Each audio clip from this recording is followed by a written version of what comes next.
Bonjour à toutes et à tous et bienvenue dans cette nouvelle vidéo. Je suis Julie Medium et aujourd'hui encore une nouvelle vidéo sans filtre et sans préparation au sujet, un sujet assez important aujourd'hui, comment parler de la mort à nos enfants. C'est un sujet assez important et je voulais l'aborder avec vous. Mais avant, je voulais m'excuser parce que ça fait quelques semaines que je ne suis plus sur YouTube. Donc c'est pour ça que je pense a priori que cette semaine, vous devrez avoir au moins 2 vidéos, si ce n'est 3. Vous verrez ça, normalement ça va sortir aujourd'hui, lundi, mercredi et probablement vendredi ou samedi. Et après on repart une semaine, une vidéo. Euh, voilà, donc je voulais quand même m'en excuser. Revenons à notre sujet du jour. Donc, comment parler à nos enfants de la mort? Bien souvent, quand nous sommes confrontés à un décès, on est dévasté, donc c'est compliqué et on essaie d'être fort pour nos enfants et c'est très compliqué parfois de, de parler simplement des choses, d'expliquer des mots. Alors on dit qu'ils sont partis, enfin, on l'a tous vécu étant enfant, hein, on a tous été confrontés à ça, plus ou moins, hein, bien sûr, hein, pas tout le monde, mais beaucoup de personnes ont été confrontées à la mort quand on était petit. Et aujourd'hui, on est des adultes, on est des parents, on est des grands-parents, et c'est souvent délicat de parler clairement de ce sujet à nos enfants. Or, les enfants, et rappelez-vous quand vous étiez petit, sentent tout. Les enfants ressentent.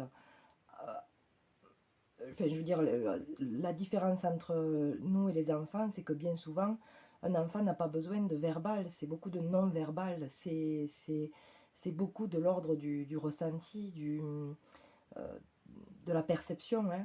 Là, je parle vraiment, je pèse mes mots, c'est la perception. Donc, comment dire à un enfant qu'un proche, un aimé est décédé? Bien, selon moi, et ça n'engage que moi, après, je trouve que c'est important d'être à l'aise, en fait. Je crois qu'il est important, avant tout, d'être à l'aise. Si on ne se sent pas, on fait comme on peut, en fait, hein. C'est souvent ce qui se passe, on fait comme on peut. Euh, mais je pense qu'il est important de ne pas cacher et de ne pas mettre de côté un enfant, de ne pas le laisser de côté, oui, c'est ça. Je pense que c'est important de lui dire les choses. Alors simplement, on peut lui expliquer que l'être aimé n'est plus à quitter ce corps incarné, mais il est parti juste de l'autre côté.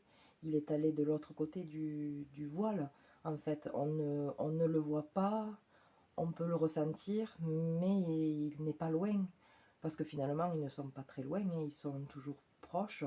Et les enfants les ressentent très très fort. Il y en a qui les voient aussi, hein, et qui continuent d'avoir un lien avec nos aimés. Donc, en fait, j'ai envie de dire, c'est comment aborder en soi, par rapport à son propre deuil, par rapport à son propre chagrin. Euh, Comment expliquer à un petit enfant qui ne sait pas ce que c'est, qui ne comprend pas, qui n'est pas censé appréhender la mort, en fait, hein. Euh, Comment le lui dire simplement? Eh bien, justement, simplement. Je crois pas qu'il faille tergiverser. Si bien sûr on a besoin d'expliquer, oui, mais si c'est compliqué, je pense que on peut très bien exprimer ça aussi, dire que nous sommes dépassés par cette perte, nous sommes dévastés, euh, et que c'est difficile d'en parler aussi, hein. N'hésitez pas à laisser votre conjoint ou votre conjointe en parler s'il est plus à l'aise.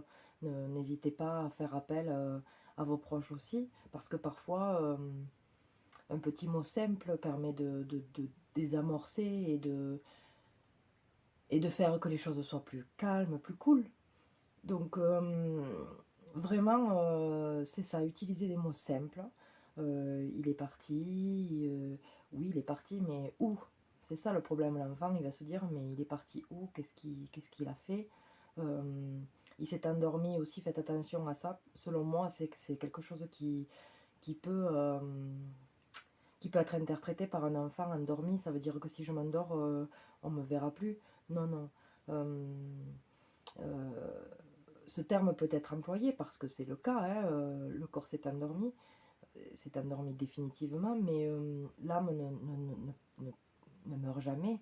Donc je crois qu'il est important de dire aux enfants que l'âme ne meurt jamais, que malgré tout ça, ça perdure, que malgré le fait que nous ne le verrons plus, nous n'aurons plus ces moments de partage, ces moments d'échange, ces moments tous les moments que nous partageons en fait, eh bien, je crois que c'est important de garder ça à l'esprit, de se dire que on n'est pas loin, ils sont juste passés de l'autre côté en fait. Ils sont passés de l'autre côté du rideau. L'âme de la personne partie est simplement allée dans cette sphère différente, dans cet univers différent que nous ne connaissons pas, mais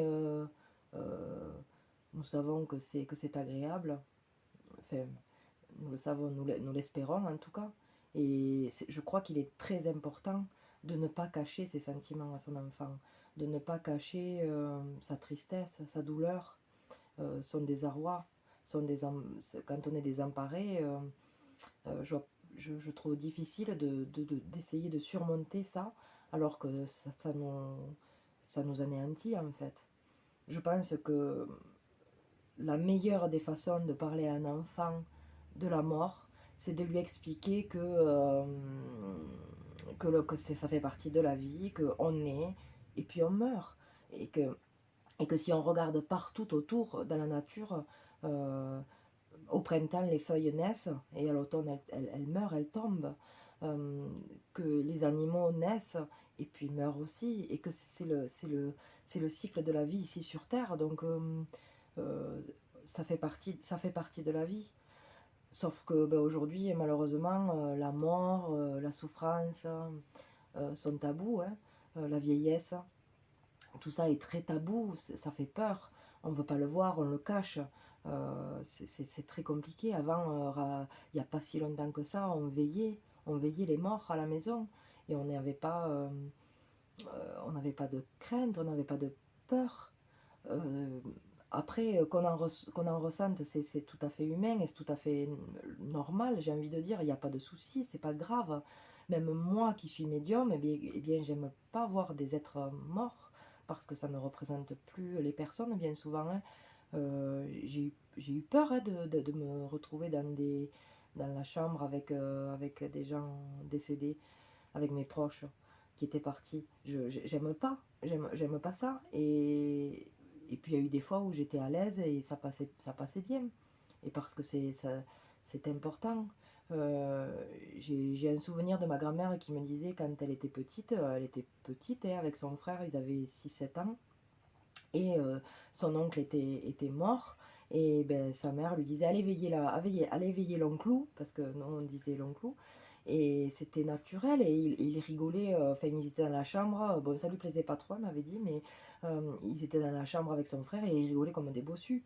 Donc les enfants on n'a pas la même notion des choses, on n'accueillait pas les mêmes choses, les choses de la même façon. Donc laissez l'espace à vos enfants d'être, c'est-à-dire ben, d'avoir la tristesse, soyez triste avec eux, n'essayez pas d'être plus fort que prévu, c'est pas grave, on est des humains, montrez-vous, comme ça votre enfant il apprend que quand on est soi-même, eh bien on est libre en fait. C'est ça le truc au fond, c'est qu'on est libre et qu'il n'y a pas besoin d'être fort ou non, non, là je crois pas qu'il y ait besoin d'être fort par rapport à ça. C'est tout à fait normal d'être malheureux, d'être triste, d'être dévasté, d'être perdu. Et je crois que on est tous pareils face à ça. On réagit tous de façon différente, mais on est tous confrontés à la même chose. Et des fois c'est plus simple parce que pour mille et une raisons, et puis des fois c'est très très compliqué. Donc quand c'est compliqué, j'ai envie de dire, soyons, soyons nous-mêmes. Et les enfants, ne leur cachons pas ça. Je vous dis, il y a ce terme d'endormir, je trouve qu'il faut faire attention, il faut l'expliquer derrière, hein. Il s'est endormi, soit, c'est calme, oui, mais ça peut être interprété de façon différente. Je pense que c'est important de dire que le de parler de mots vrais, c'est-à-dire de parler de mort, de décès,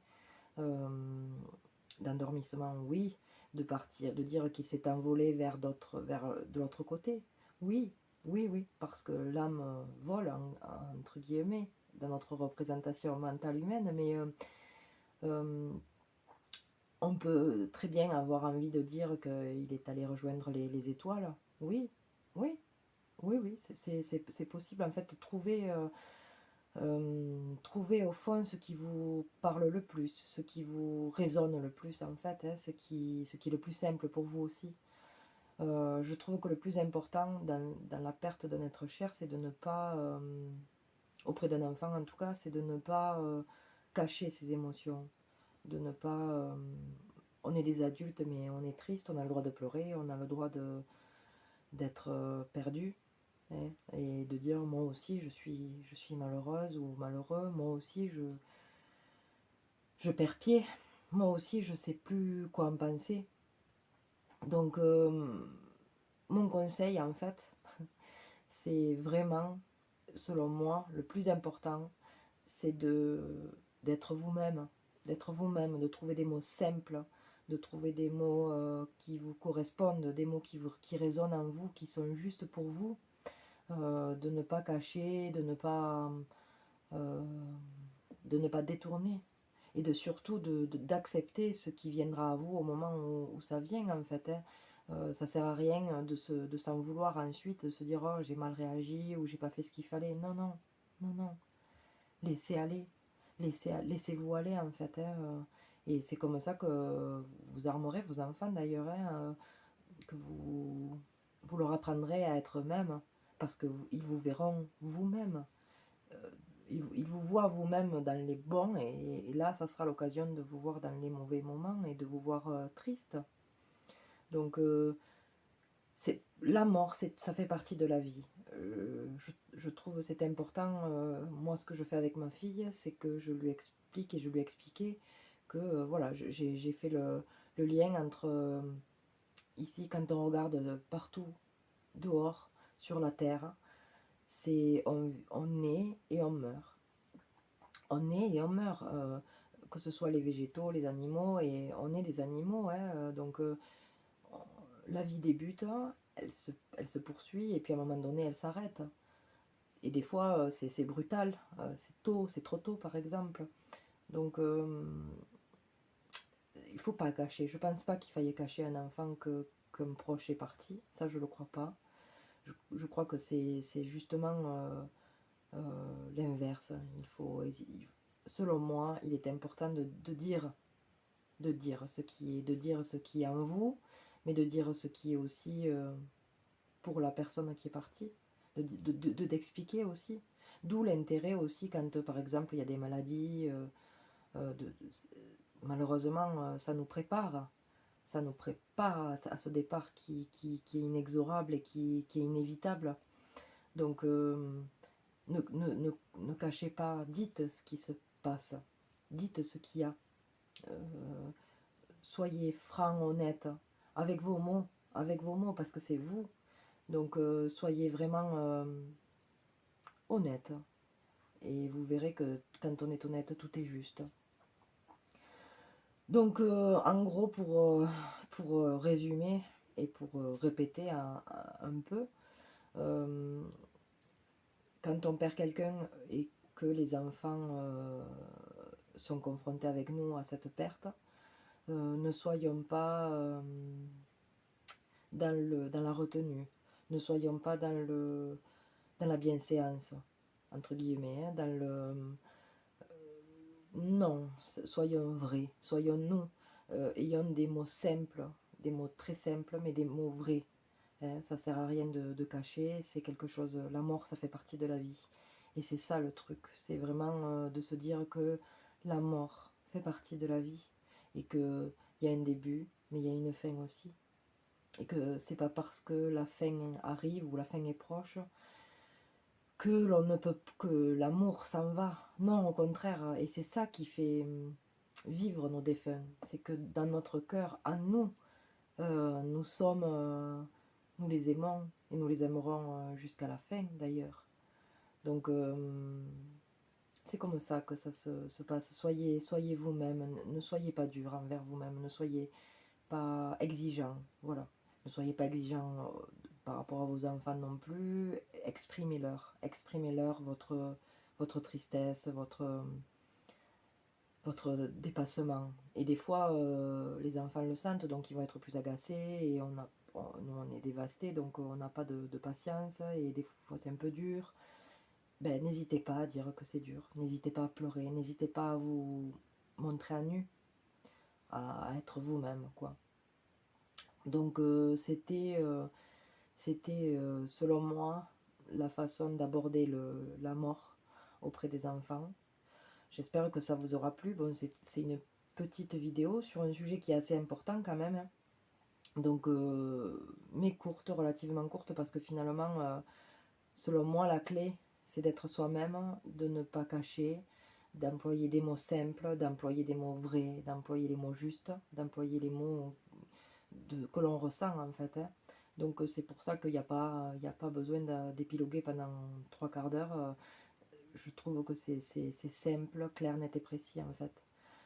Donc si cette vidéo vous a plu, ben, n'hésitez pas à la partager, à la liker et à vous abonner aussi. Nous sommes presque bientôt 100, donc je suis super contente. Et donc voilà, après je voulais vous parler aussi de quelque chose, donc ça c'est important pour moi, hein. Je voulais vous partager ce que j'ai créé avec une amie, Pascale Robichou. Nous avons écrit ensemble ce livre, La médiumnité expliquée par une médium. Donc c'est un petit livre simple, hein, sous forme d'entretien. Vous voyez, c'est des... Non, là on ne le voit pas, mais ce sont des questions-réponses. Et à la fin, il y a un petit jeu divinatoire, hein, donc, que vous pourrez faire vous-même. Ça a été une superbe expérience, d'ailleurs je remercie Pascal, une expérience merveilleuse. Et dans ce livre, je vous explique un peu comment je vis la médiumnité, même si au travers des vidéos, je vous en parle aussi. Mais dans ce livre, je vous explique un peu plus en détail ce que j'ai vécu, quelle a été mon expérience, comment je perçois ce que je vois. Et ça a été très intéressant à faire, donc j'espère que ça vous plaira pour le lire. Si vous voulez l'acheter, n'hésitez pas à me contacter sur juliemedium09@gmail.com. Vous avez la description dans le lien. Et puis voilà, je me ferai un plaisir de vous l'envoyer si vous le désirez. Il coûte 17 euros. Et voilà, c'est notre petit bébé. Et je suis vraiment très heureuse aujourd'hui de vous le présenter. Donc n'hésitez pas à me contacter, il n'y a pas de souci, je me ferai un plaisir de vous l'envoyer. Donc j'espère que cette vidéo vous aura plu, c'est un peu redondant, je me répète, mais vraiment j'espère que ça vous aura plu, et puis je vous dis à très vite pour une prochaine vidéo. Merci, au revoir.